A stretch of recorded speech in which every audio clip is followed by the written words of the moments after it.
So today, I'm going to share with you how to sell better than the Wolf of Wall Street. Now, before we get started, for those of you that don't know, the Wolf of Wall Street was a very famous, well-known, even infamous movie about the rise and fall of Jordan Belfort on Wall Street. Okay. Now, first, let me say something. I got to get it out there. I'm not condoning anything that he did in that movie. I'm not promoting doing anything illegal. He's not somebody that I even really admire, other than the fact that it's a great comeback story that you're going to learn a little bit about today, if you don't already know. But I want to get that out at the beginning. What I think this is good for is a very teachable moment. There's a very specific moment in the movie when he walks up to a gentleman and he says, "Sell me this pen." So that's what we're going to tackle today. We're going to use this as a teachable moment for you as a freight broker or a freight agent or someone who wants to become a freight broker or freight agent to learn some of the fundamentals that every freight broker, freight agent, and salesperson in any industry needs to learn if you're going to be successful. Okay. Again, in the movie, he goes and says, "Sell me this pen." Right. And what the person doesn't understand is that it's really a trap, because most people, there's really two ways to answer this question. What most inexperienced salespeople or freight brokers or freight agents do is they would start selling the features of this pen, right? So they'd say, "Oh, the pen is black. It fits in your pocket. It's got blue ink. It's light. It's a Bic brand." They're going to start selling the features of the pen, right? And that's a huge mistake because people don't buy features.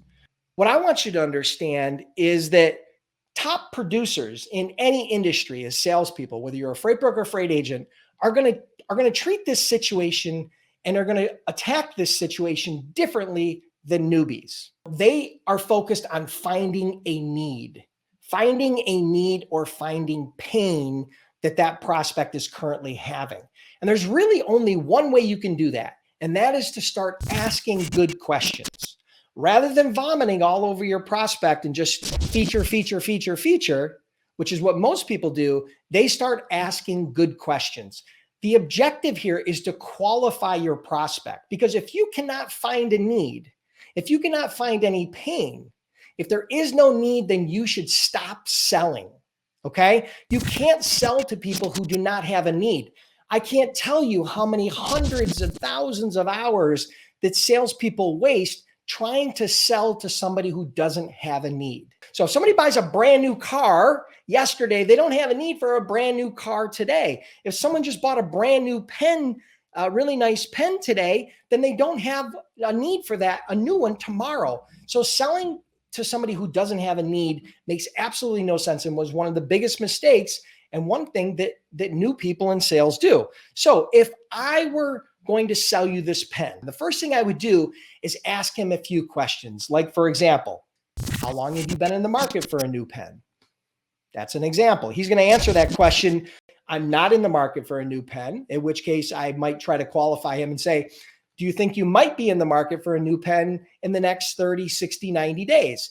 If he says no to both of those questions, I'm going to stop selling, because I can't force the sale. They have to have need. They have to have pain. So that's a perfect example of if I tried to sell somebody the pen and they answered with that response, they have no need and they're not going to have any need, I immediately stop selling and I move on to the next person to find the person who has the need, who has the pain. Some other questions you might ask is, how do you plan to use this pen in your business or personal life? Right? So knowing that is an important question, right? You need to understand, you need to gather some information so you can present the right solution. Another question that you might ask when you're selling a pen is, what type of pens have you typically bought in the past? Or what's the most you've ever spent on a really nice pen? So these are just examples of questions, right? I don't even care if you remember these questions. What I care about is that you as a freight broker, you as a freight agent, understand that you need to qualify your prospects. And the best way to do that is to ask good questions, okay? So once you've qualified your prospect that they do have a need or there is some sort of pain, what you need to understand is you're not selling features. You need to sell a solution that allows them to move away from pain and towards pleasure. Human nature works like this. We are driven by one of two things: avoiding pain or seeking pleasure. Unfortunately, more people will go further faster to avoid pain than they will seek pleasure. So the fact is, asking these questions, gathering this type of sales intelligence is extremely powerful. It helps you to put together a solution. Rather than selling features, you're able to sell a solution that allows them to move away from pain or gain pleasure. So at the end of that, I might say something like, based upon what you've told me, Mr. Smith, I believe this pen is a perfect fit for you. And here's why. Imagine these two scenarios. One scenario is you walk into a very important meeting to close a $10,000 deal, and you go to sign the deal with this Bic generic $69 pen. That's scenario A. Scenario B is you walk into that meeting to sign the biggest deal of your life, okay? And you're carrying this pen, a very nice, high quality pen. Tell me, which one is going to give you more confidence and is going to increase your likelihood of closing that deal? And of course, they're going to answer this pen. And so at that point, I agree with them and I say, hey, I agree. That's exactly why I think you should invest in this pen today. It makes no sense to take a chance of losing a big deal, a $10,000 deal, because you want to save a few pennies by buying a 69-cent pen. This pen here is the pen that can help you close big deals all day long. And so, do you agree? And they're going to nod their head and you're going to say, okay, great.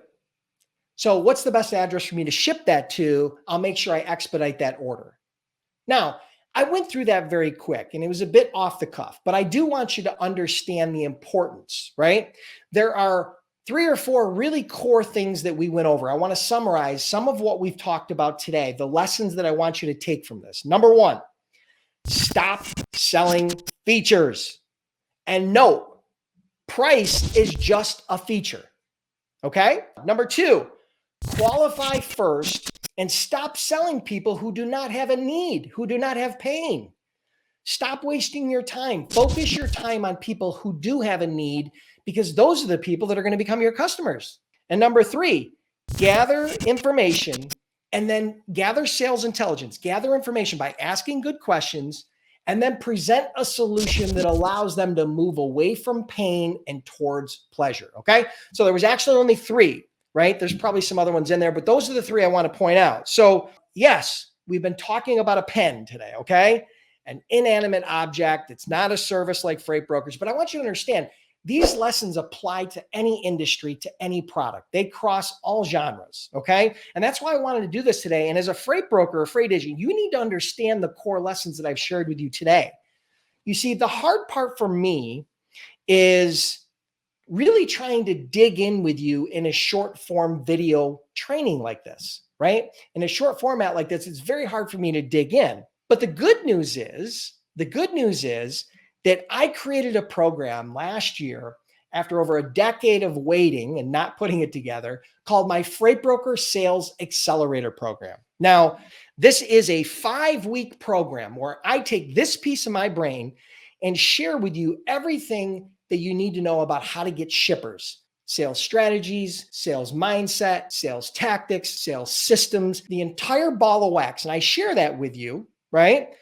And I share the things that helped me to do over $200 million as a freight broker, right? Now, after you complete this program, you're going to have not only the confidence, but you're going to have the skills and the systems to go out and build a 7-figure plus freight brokerage. All right. So the program is scheduled to release very soon. I mean, very soon. So hint, wink, just know it's going to be launching very, very soon. But the only way that you can be a part of this program is if you get on the wait list. So there's the link for the wait list, freightbrokerbootcamp.com/waitlist. If you get on that wait list, you will be the first to get notified when I open enrollment for that new training. And just know, I limit this to 100 spots. There's only 100 people allowed in this program at a time, because it involves me personally, right? I'm personally involved in here coaching and teaching and helping you for 5 weeks. Okay. So if you want to get a chance to be a part of that program, just go to freightbrokerbootcamp.com/waitlist. If you're not quite ready for that and you're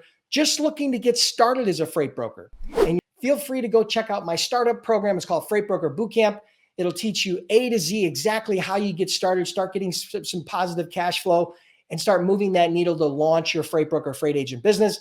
Trained over 10,000 students through that program, have a 60-day, 100% money back guarantee, unconditional. So if you're looking for help with sales and getting clients, get on the wait list for the Freight Broker Sales Accelerator. If you're looking for startup help, check out freightbrokerbootcamp.com. And thank you so much for being here. We'll see you next week.